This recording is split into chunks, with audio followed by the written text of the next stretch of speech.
Welcome back, soul travelers, and especially everybody who feels drawn to Egypt and its abundant ancient heritage. The sacred path of the Blue Lotus is the route we are journeying together today. Please welcome with me my guest, Katie Holland. Award-winning Katie is the creator of Awaken Bellydance. She is a sacred dance therapist, dance artist, energy whisperer, and Paddy Mermaid instructor. A lifelong dancer, Katie has performed for Bollywood celebrities and high society whilst studying with masters of sacred cultural dances, tantra, shamanism, and energy healing techniques. Since 2006, Katie has lived in India, Bali, Bulgaria, and is currently residing in Egypt on the path of the Blue Lotus. Her natural intuitive ability to hold space is testament to her commitment and a wealth of experience facilitating dance and energy-based workshops, retreats, and trainings globally. Her aim: to enthuse, empower, and cultivate and share this inspirational alchemical energy to all she meets. Welcome, Katie. I'm so glad that you're here today. Thank you, Julia. It's really lovely to be here. I mean, you've traveled so much. You've traveled basically all around the globe. And also, I feel that there is this beautiful connection with you being a dancer. And I want to, for you to tell us a little bit about how has dance and movement connected you to the earth and different cultures. Mm, um, yeah, I've always had to work very hard to stay in my physical body and to accept that there's this body and on this earth, and I think dance has really sort of been my savior in that because it kind of helped me to work with my body and to understand my body and to to not run away from her. And I yeah it's been a very long journey for me to just really accept that it's safe to be in a body and that I can take this space on the earth and that I can express myself through movement. And um, and of course, as I've lived in different countries, I've always been drawn to the dances of those cultures. So I've Mm, been really lucky to study with people that are from the countries that I've lived in and that are very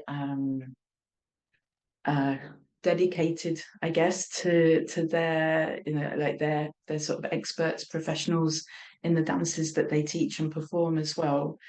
But at the same time, I've been really lucky because I've had very magical ways of meeting my teachers. In every instance, there's been a something that has led me to them, and they've always been very accommodating in understanding that I'm teaching, of course, a lot in England and Europe, and they've taught me in ways that meant that I could sort of bring the dances to more of a Western audience as well, and also create different kinds of fusions. And yeah, so it's been amazing, really. I've been very, very lucky to learn what I have done. that's beautiful. And do you feel that because you mentioned like the difference between the Western world and like other parts of the globe where you have been?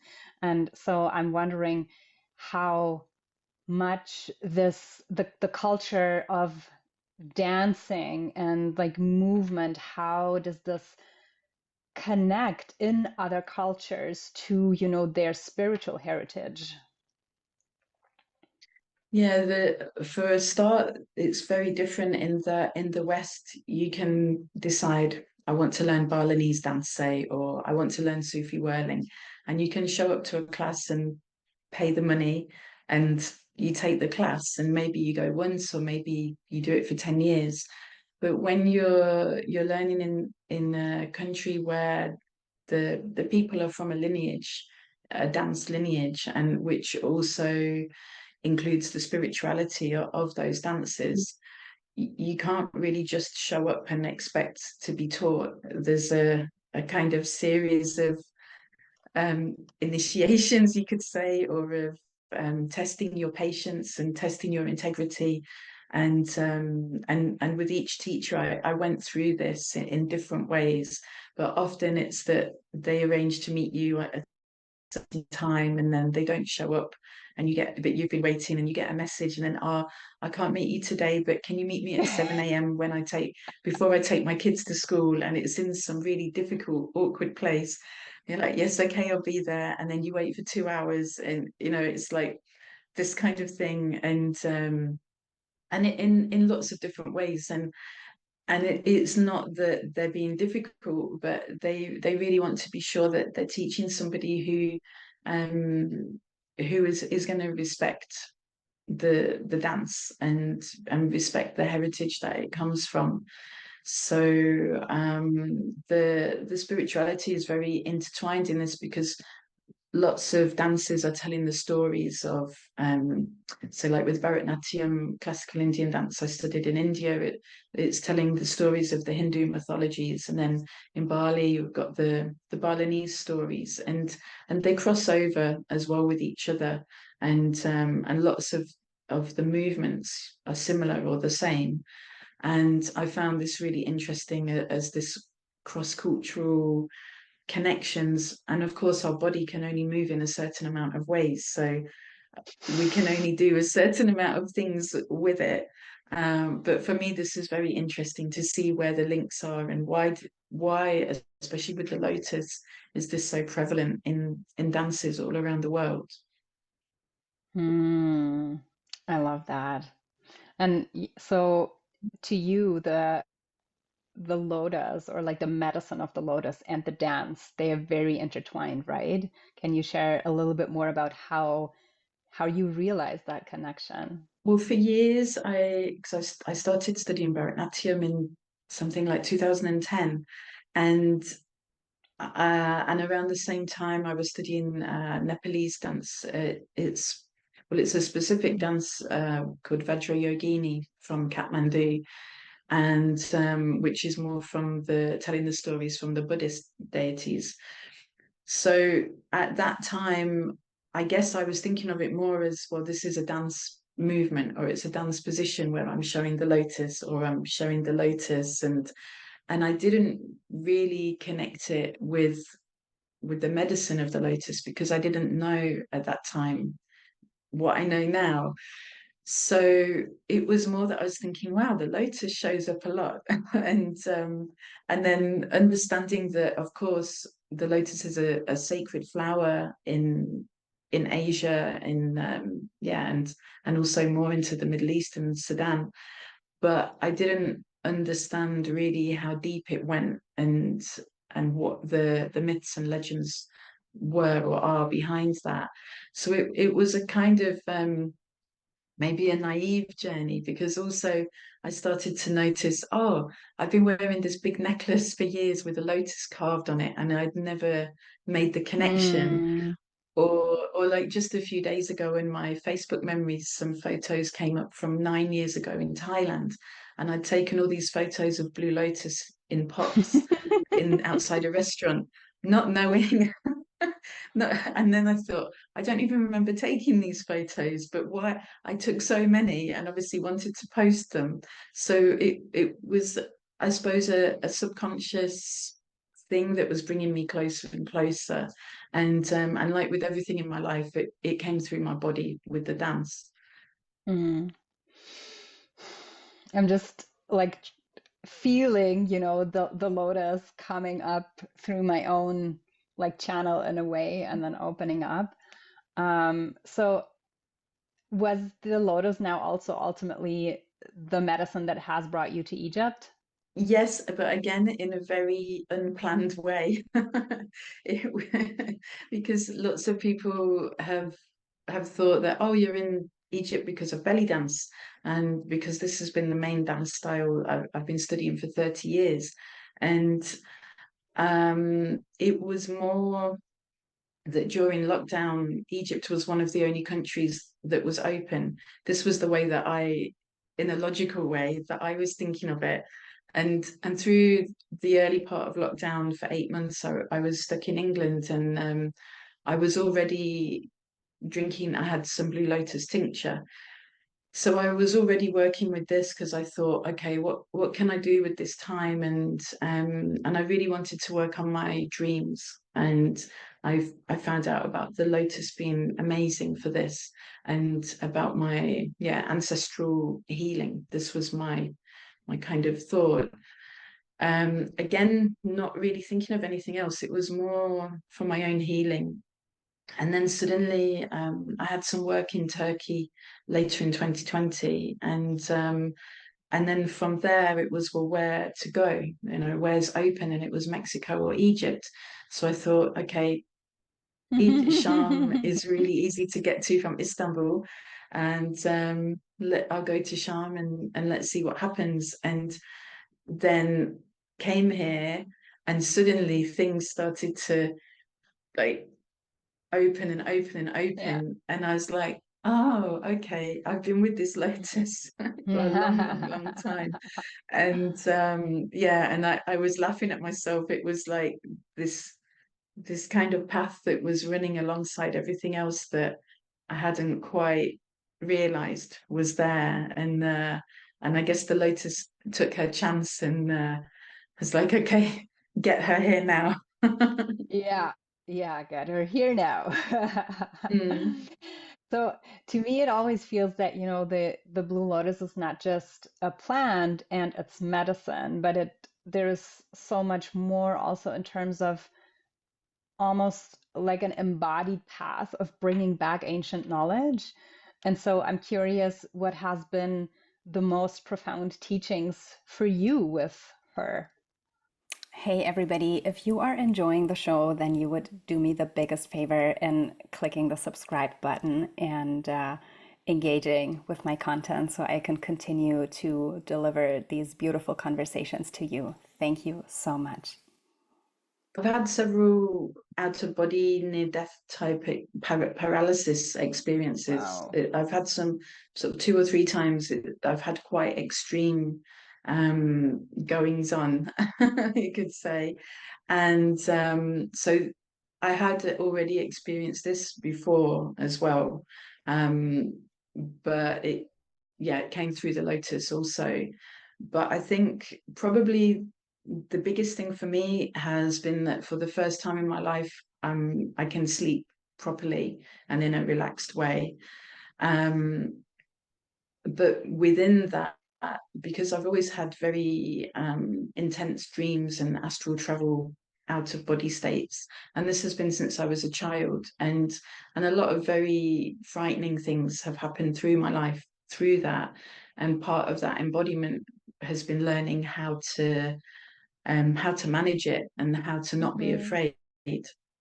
And what I had realized before I began with the lotus was that a lot of what was being processed was about my ancestors, and I already knew there was lots of my own other lifetimes that were coming through, and that I was receiving messages, but there seemed to be something very dense that was connected to my ancestors that was trying to process through me, and and how to make sense of that. So immediately, I mean, from the first day of drinking the tincture, I woke up with names in that had come to me, or with certain songs and things I'd never heard of. And then I would Google it every morning, and a lot of it was connected to the Old Testament, and it was things, names of more background people, I guess, in the stories that I didn't know about. And so I was pinpointing, oh, this person, and then this place, and then this connected to this, and then I mean, it's a long, complicated story, but basically, I was able to chart a path with my ancestry, and Oh, wow. and make sense of of many, many things, and why I have also chosen certain paths of what was wanting to be expressed through me. But ultimately, I think what was important to me was I'm very interested in freedom in whatever level that is, and having choice. So it was like, well, do I really need to process all this ancestral stuff through me? Why can't they do it for themselves? And then how to navigate that. So I feel that the lotus has really sort of shown me how to do this, and which ultimately has led to me actually being able to sleep for the first time in my life Mm. without having nightmares. And yeah. Wow, that's big. So, would you say that this is generally a benefit of people who are taking the medicine, that it helps to balance, yeah, sleep issues and insomnia? Yeah, sorry, the power's going on and off. But it was like So a nice, like, enlightening yeah. moment. It's like, yes, it's a confirmation. Yes. Um, yeah, yeah, lots and lots of people talk about this, how it's helped them with sleep. And I even had one lady last year, because I sort of sell the products for my friend Mona from the Together Temple, and she grows the lotus, and then I'm her supplier for Dahab where I live, and when I go to England as well. And a lady last year came and she bought 8 bottles of the perfume oil. And I said, "What are you doing with this?" And she said, I've stopped taking my sleeping tablets after nearly 40 years, and I'm using this every night, and it's amazing." And so, yeah, there's lots of reasons. For me, however, there's a bit of a dichotomy with the sleep, because what I found is that it's been like an accumulation over the last 4 years, 4.5 years, where about a year ago, something shifted with my sleep. Whereas if I say drink lotus before I go to bed, I'm completely and I'm activated, and there's no way that I'm sleeping. So it's been a more accumulative effect, I think, as I've been able to delve into other things. But most people say that, yeah, they drink the tea at night and they're knocked out, or maybe they smoke, because you can smoke the petals as well. So it's slightly different for everybody, and she brings what it is that the person is needing. So also lots of women for menstruation as well. It's really amazing. And yeah, for opening and activating the third eye, and yeah, just connecting with our feminine wisdom. Mm-hmm. Mm-hmm. I love that.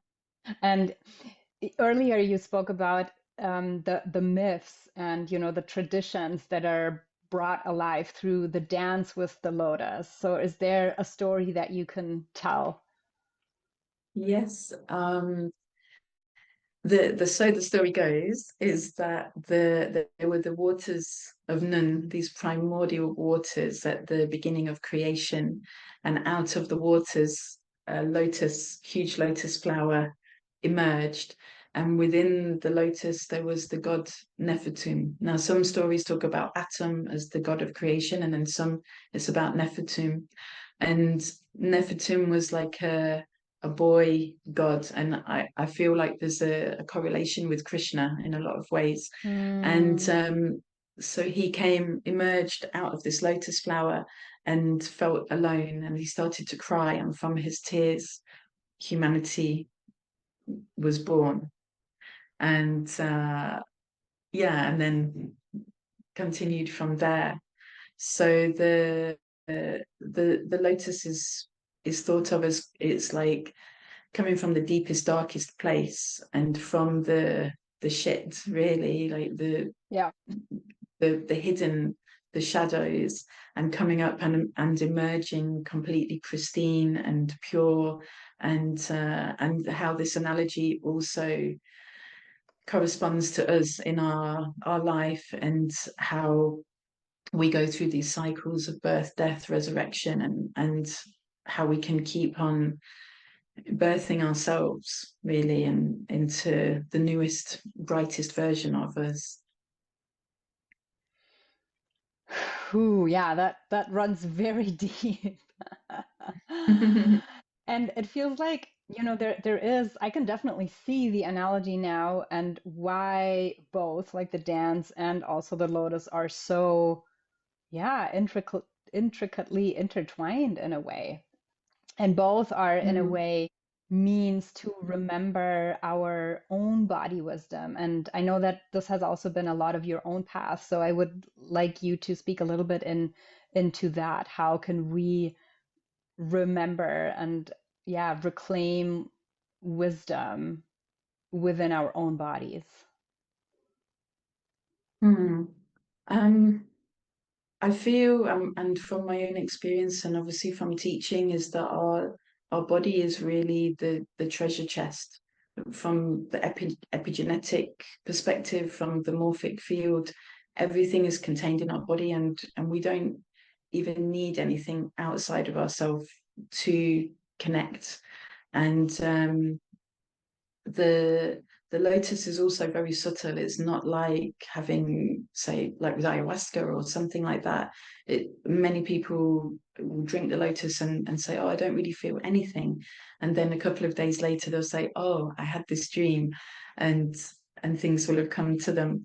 So it's not like a big dopamine hit and fireworks of, like, and then that you're smashed out. And I really like this because yeah, and as I said at the start, I'm so focused about the embodiment and how we can self-initiate ourselves. And again, that we don't need anybody else to say, well, you're a priestess or you're a goddess or you're.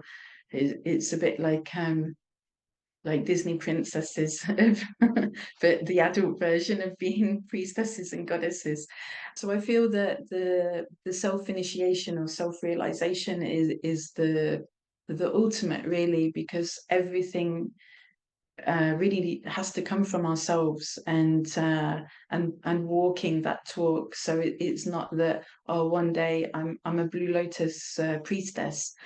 This is not what I'm into at all. It's more that how can I how can I be as the lotus, like, or the lotus within me, and Hmm.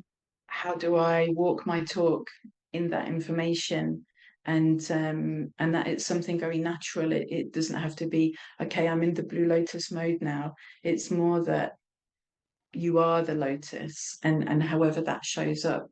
And but through the lotus, it's really the truth of who you are and who you came here to be. And there's lots of evidence now that shows that the body is really the gateway. And there's something that I really like from Access Consciousness, where they're talking about, you're the lock and your body is the key. Because often, or what we've Hmm. been conditioned to think, is that, oh, I've got to get into this body and it's locked up and it's this and this. But actually, it's these parts of you that are locking up your body. And the way that I work with the lotus and with movement is about relaxing the ways that we've locked ourselves up, and then automatically our body is going to open like a lotus flower, and everything is available to us. Wow, wow. I love that picture. I can really, see how everybody is starting to bloom and open up. And then there's, yeah, this field of the lotuses. It's beautiful. And do you feel that there was, with you being in Egypt and like the Blue Lotus being an inherent plant to Egypt, has there been another layer that was uncovered when this connected? The the first part of the time that I was here, I traveled all around Egypt for 5 months with my friend, and we went on a big temple, Mary Magdalene mission, and we went to pretty much everywhere, known and unknown, lots of places in between. And of course, because there weren't so many people traveling, we had lots of places to ourselves. So, like Karnak Temple, I think there were 10 people, whereas usually you've got thousands of people. And we've got these amazing photos where it's just us in in the desert somewhere, or yeah, all kinds of places. And of course, we were able to speak to the guards more easily because they had nothing to do. So we had quite a different experience.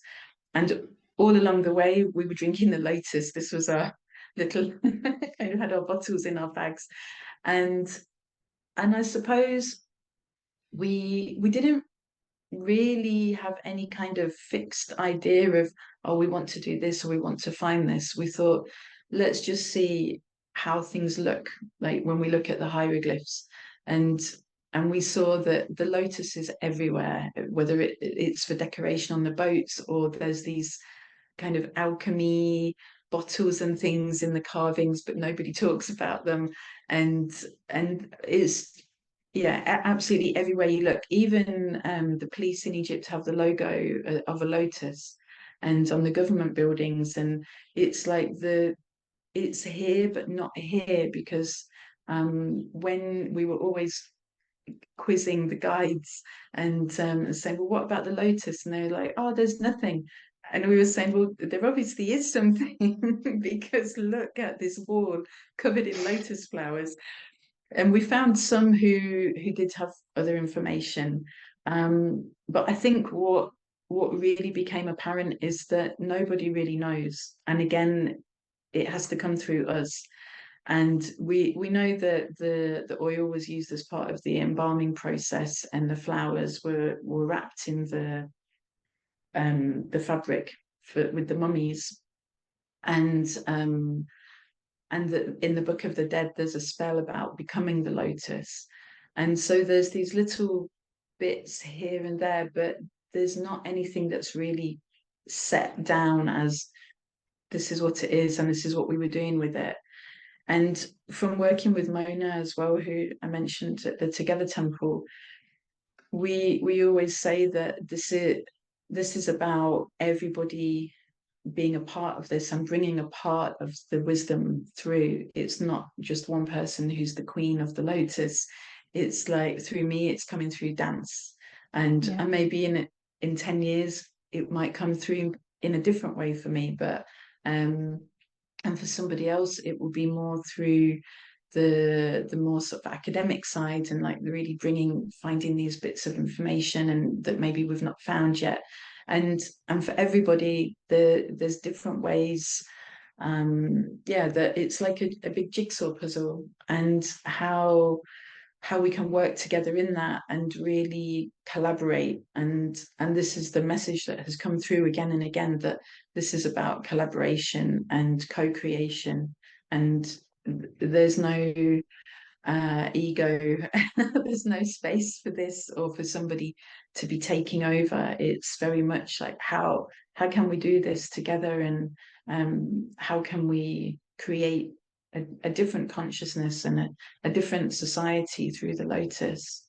As you speak, there is, yes, I get so many pictures that are literally like unfolding. And also when you spoke about the temples, it's interesting. I've had similar experiences to what you say too. And I mean, of course, there's people who want to share or who can't share and feel safe, and there's others who are not.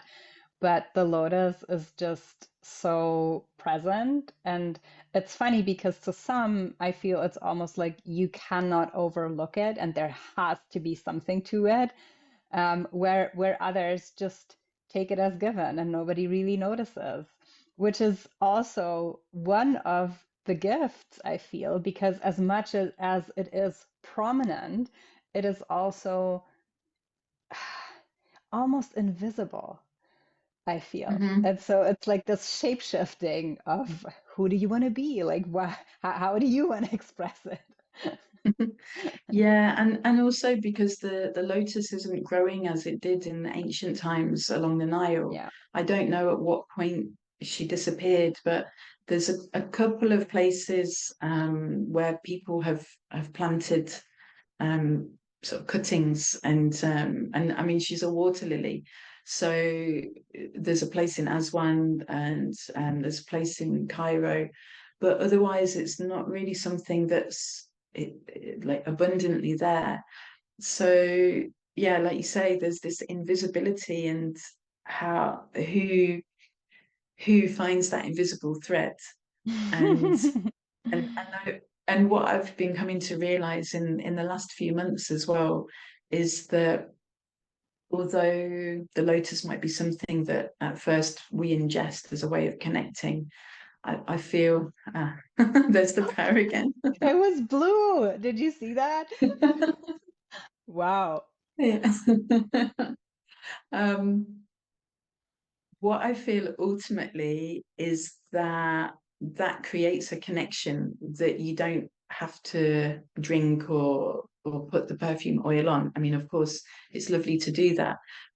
But what I've realized is that I think after a certain point, that connection is there. It's in your cells, and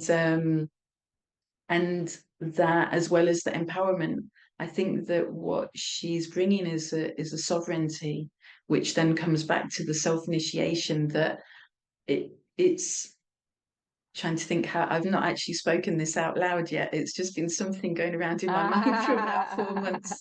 It's like, bleh, bleh, how do I?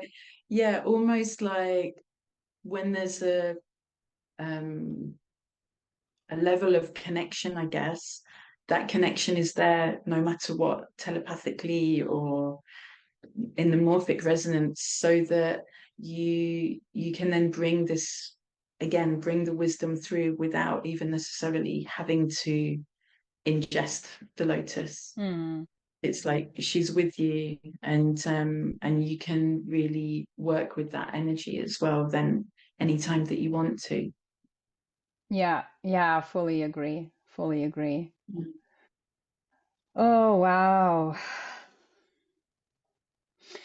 So, yeah, I don't know, somehow I feel like I want to shift back a little bit and or back and forth into the dance, because when you spoke about the path with the lotus, but then also the dancing, again, both as initiations, and especially for the dance, I feel it's something that we come for people coming from a Western culture. It might not like it might be a completely new perspective to see dancing as a form of initiation and actually connecting to a lineage, as you said, and these also spiritual teachings and myths that come with it.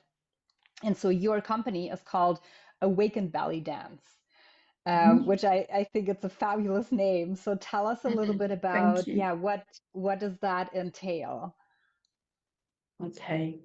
I also have to backtrack a little bit as well. So back to when I was in the first time in Nepal, and I was studying the Vajrayogini dance, because my teacher didn't speak very much English, and this has been something also with all of my teachers in different countries.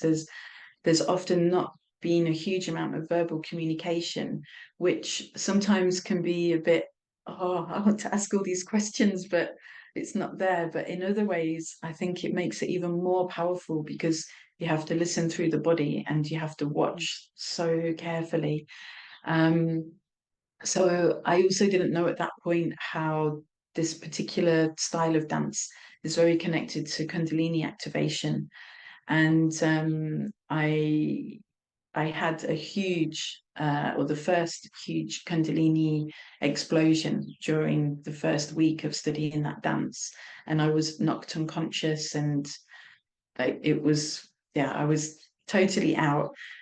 And this was just when I was brushing my teeth and just ready to go Oh, to bed. I wasn't doing anything, oh and wow. also the way that the dance was, again, it was just I was learning a choreography, so I thought, but of course more was going on. um, and so this is 2007, and I was living in India at this point. I was working professionally as a belly dancer, and as you mentioned at the beginning, no, it was for all the rich and famous. I was traveling all around India, and I was in a really show busy world, which was amazing, but at the same time, it it was very difficult as well for me because of different things that I was presented with, and choices that I had to make to keep myself safe and to stay in my integrity. And so part of learning the sacred dances for me was a way for my own balance and for my own sanity, really, of instead of being seen as this entertainment object and being a white woman in a belly dance costume, and all that entails. And so when I had this, I was unconscious. When I came round, I very clearly heard the words, you have to create a therapy, a dance therapy with belly dance. And if you don't do it, you're going to die. So That's kind of this was dramatic. it. Yeah, that's probably me. But and for a long time, I thought that it meant physically die. And maybe part of that was, but what I came to understand later on was more about my soul dying, because I wasn't able to always express myself artistically with these performances in the way that I wanted to, and constantly having to deal with the more shadow side of things. And so this was very it was like a constant adrenaline survival state. So I think it was also a lot to do with that, and because of my own healing path and what has shown up, creating Awaken Belly Dance has also given me a way to heal and to integrate. So from that message, and literally that was it. And I was like, okay, so what do I do now? I'm in this showbiz world. How do I get from there to there? And I just don't know what to do. And I'd always had a feeling that belly dance, there was more to belly dance than what was portrayed. And this also goes back to when I was a kid, and I went to a museum, and I saw hieroglyphs with women in these kind of positions. Yeah. And I was 7, and that was actually when this thing about the crazy stuff at night started to happen, and I started to have memories about other lifetimes. So it was a long story, really, for me through my whole life. And I thought, well, I'd better get to it then, and find out what is it about this dance? What do the belly dance movements hold? So this then sent me on a 8-year initiation, self-initiation, and learning, and total annihilation, really, of everything within myself, in my life. I had to make a lot of difficult choices, and to walk away from people, to walk away from things. And one of those things was walking away from what I thought was my dream job of being a professional belly dance performer. And What an this, irony, huh? yeah. And I mean, that nearly killed me, I would say, as well. And I still perform now, and I have done since, but of course not in the same way as I was. It was like constant back-to-back shows. Um, and when I came to that realization that I have to step away from that world, because if I don't do that, I haven't got the space for this other information to come in. I fought with that for about 2 years, and thinking, how can I do it? And then I would try, and all the while I was getting other information. I'd already then been studying Gurdjieff movements and Osho dynamic meditation and Sufi whirling.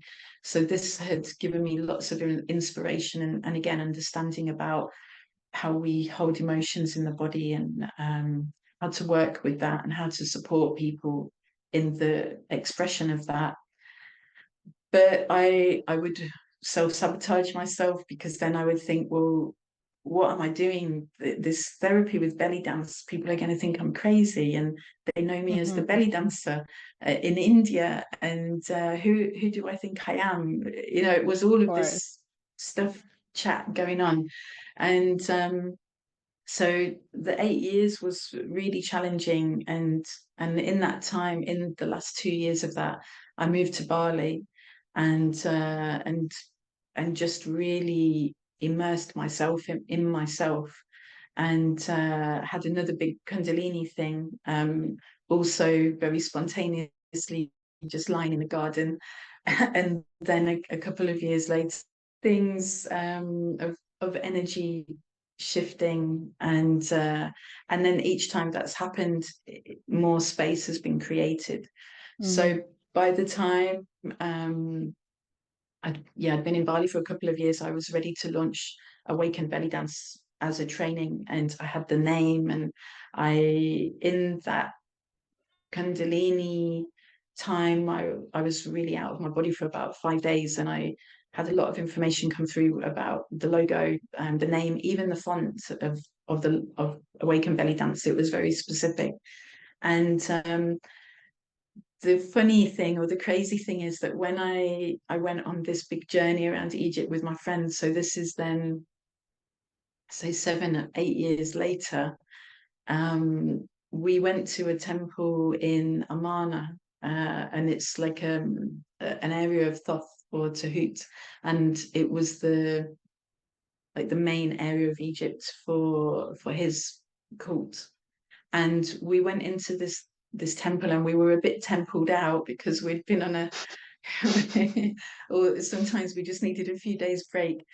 But we were in the middle of the desert, and we were going to some catacombs, and we said, oh, let's go to this temple just before we go in there.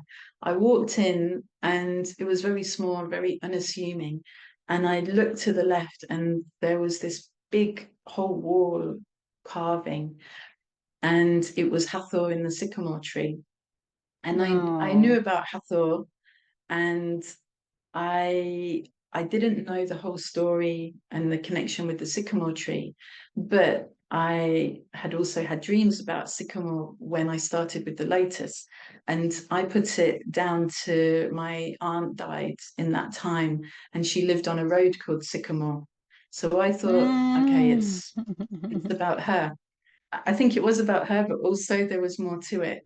But when I saw this picture, I said, I nearly fell over, because it was almost exactly the same as the original Awaken Bellydance logo of this woman in the tree, and the shape Oh of the my leaves, goodness. Wow.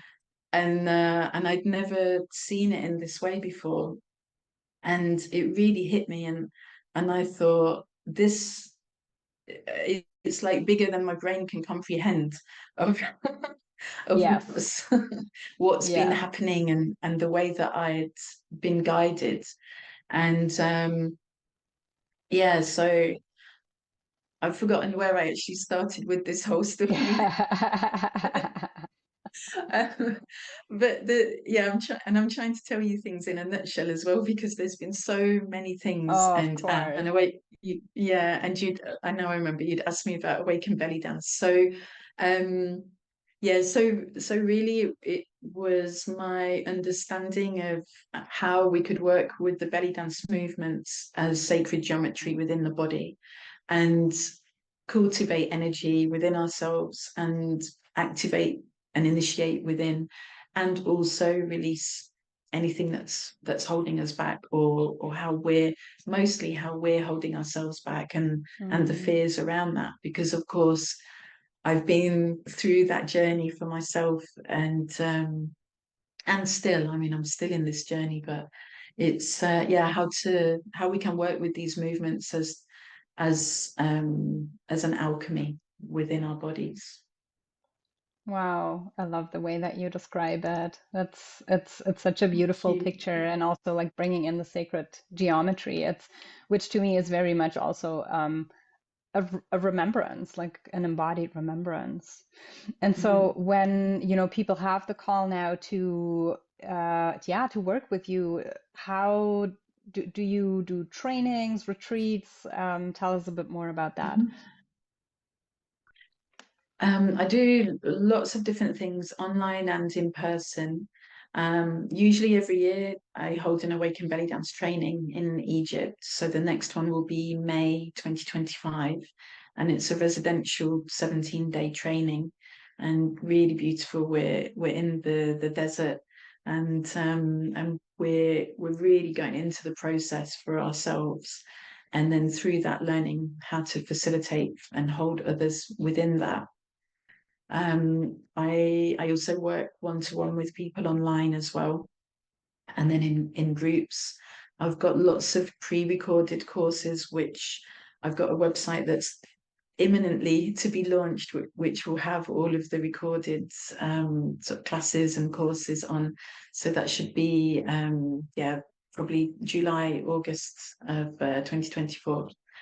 And then in person as well. So I hold retreats. Sometimes also people invite me to where they are, and they have a group, and we can do a weekend or a week retreat, or however they want to do it. So there's lots of ways people can come to me in Egypt as well, and I hold retreats here.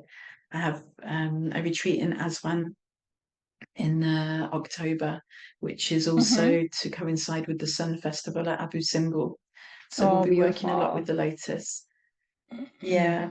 And then also me and Mona, we're imminently as well about to launch a Blue Lotus training for people who want to work with the lotus. So this will be online later in the year, and we're just putting all the final pieces together now for that, so we can launch it. So lots of opportunities, and also when I'm in England, I can post, whether it's tincture, perfume, or tea, I can post it to people as well. Amazing. Wow, that's very good to know. And for sure, we are going to be linking all your website and every other channel Thank you. where people can be in touch with you. And if there is, if you have the training online, send me the link and we can also put it directly below. But otherwise, I guess people can just go to your website and they will find it there. Yeah. Yeah, and on any Wow. social media, if you can find Awaken Bellydance or Katie Holland, one way or the other. There's lots of free videos on YouTube as well, and lots of podcasts. I love it. Is there anything else that you would like to share to complete this beautiful journey of the lotus? It's a dance between the dance and the lotus, I feel that we did today. Yeah, it's really a dance. Like, even when I said to you, oh, what was the question you asked me at the beginning? It's because I was back in that temple looking at the wall of seeing the sycamore and the Hathor, Yeah. for a moment it was like, okay, hang on a minute. What was I supposed to tell you? So yeah, I think there's so many things. I would say strive for freedom in whatever form you need to strive, and but it doesn't have to mean suffering. You can choose Yeah. freedom Yeah. in any moment, and I think that's really important in the world today, to remember that we we can be free, and that we deserve to be free. Yeah. Mm. Yeah. What a great piece of wisdom and advice. Thank you. Thank you. Well, it's been a real pleasure, and I feel that there has been such a big opening for myself, but I hope that everybody who was listening and watching too, like so many new insights and pathways that we can go down. So thank you so much for coming online and sharing all of this beautiful medicine. Thank you. Yeah, thank you so much for inviting me. It's really lovely to speak to you. Absolutely. So thank you everybody for listening and watching. If you feel intrigued with either the Awakened Belly Dance or the Blue Lotus now, be in touch with Katie. We put everything down in the show notes, and we'll see you next time.